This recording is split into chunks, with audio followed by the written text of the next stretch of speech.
Epizóda 4 sa vám varí doma a dnes je piatok a ja nejem mäso a dostal som na požiadanie od Staňa Dušinského, Dufusa, či môžem dať čo spraviť z húb. No a dneska sa to akurát hodí a budem robiť hliový paprikaš. A príloha budú pečené zemiaky, takže zo všetkého najdôležitejšie rúra bomby. Obidve strany a dajaké 220 stupne, že by bola podela tutina hriata. Zemiaky prílohu vážim dajaké 250 a v šupke, necháme ich v šupke tak, jak sú, treba ich len premiť. No a nakrájame si ich na mesiačiky. Mám tu tepšu, na ňu papier na pečenie, zubkovaný nožík na šicko a také mesiačiky nakrájame. Na zemiačky namletého pepru,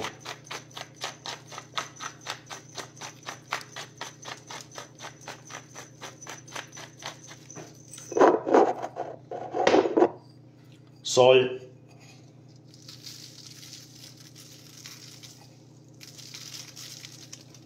a dal by som sebe i rážku po rážku, ale dneska som nepripravený, takže sebe ju tam nedám. No a olej, hop, tak si dáme prsty na to a trošku pokapeme. Rúra nahratá, fukáre zapnuté na bomby, no a zemiačky môžu ísť do dnuky.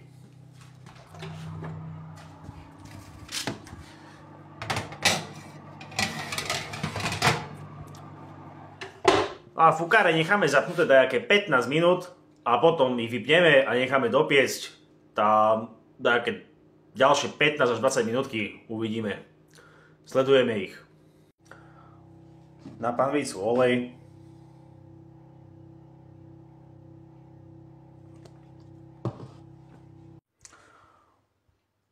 Na rozpálenú panvicu pomedzi prsty asi toľko cibuľka na drobno. Ešte kus. Jak už pomaly chytá bronz, tak pridáme, keďže je to paprikaš, tak pridáme papriku červenú a také slíže nakrájanú. Také 30-40 gramy priznanej. No a k tomu pridáme hlivu, také 150 gramy. No a pražíme, kým sa nám to trošku nezmenší. Zemiaky medzi tým dochádzajú, tak jak som hovoril, mi to vyšlo na nejaké 30 minút dokopy, takže ich teraz vypnem.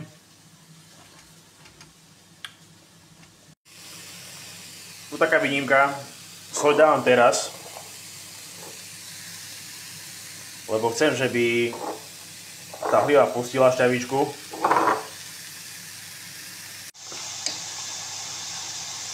Pepru.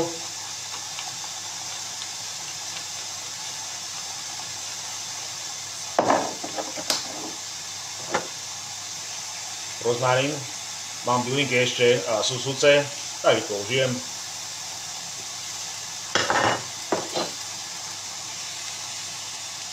Cesnak.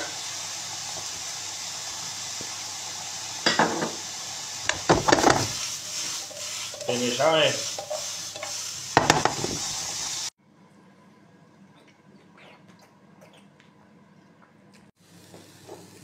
Také pol deci až decko bieleho vínka.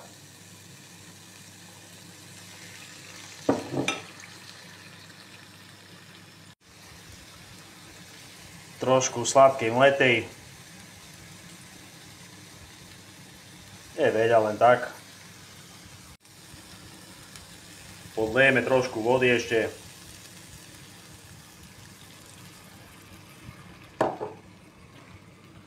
No a necháme chvíľku podusiť. Šľahačková smotana na varenie. Žiadne, toto je 15% glupociny a dáme nejaké decko až pol, poď.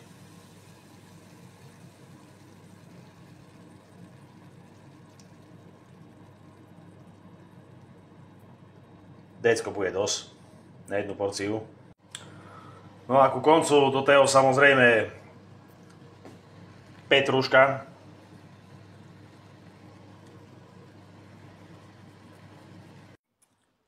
Ako klasika k tomu by mali ísť trepánky, ale to akože pracne na det a ja teraz bars trepánky nemôžem jesť, bo chudnem. No a toto tu ako pre tých, čo nejedia mäso, a akože luxus čistý, podľa môjho neskromného názoru.